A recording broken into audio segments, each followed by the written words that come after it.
In the Democratic Republic of Congo, a new documentary aims to create awareness around the sheer brutality of the ongoing conflict in the East and, more specifically, to warn militia leaders that their crimes will be punished. The documentary centers around the actions of one warlord in particular who was recently sentenced to life in prison. CGTN's Chris Chamringa reports from Kinshasa. Reliving the horrors of war. The documentary focuses on a warlord who committed horrific crimes in Walikale and Masisi territory in the east of the Democratic Republic of Congo in 2010. Ntabo Ntaberi Sheka was the leader of a militia group known as Nduma Defense of Congo. His fighters were found guilty of killing hundreds of civilians and raping more than 300 women and girls over a 2-month period. In the city of Pinga, he committed the most horrific crimes.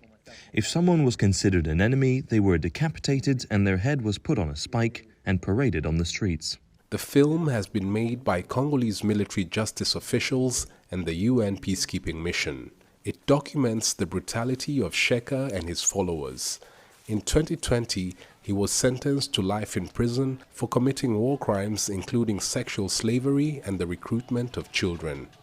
Sheka perhaps is over a decade ago, but a large part of the DRC is still faced with armed groups that use exactly the same modus operandi. So it's important for them or those who join those groups to receive a clear message that no one is above the law and that the international community are on the side of the authorities in the fight against impunity.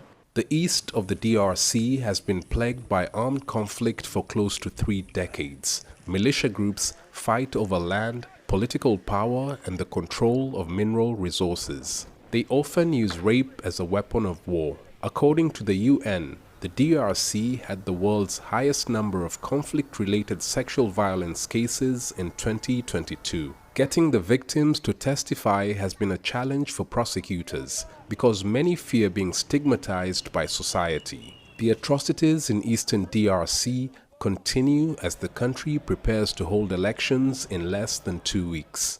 The DRC's judicial authorities have been able to convict some Congolese warlords over the past 2 decades with the support of the international community, but many others are still at large, terrorizing civilians in the country's east. The conviction of Ntabo Ntaberi Sheka was meant to send a strong message to other warlords that impunity for serious crimes will not be tolerated in the DRC. Chris Chamringa, CGTN, Kinshasa, Democratic Republic of Congo.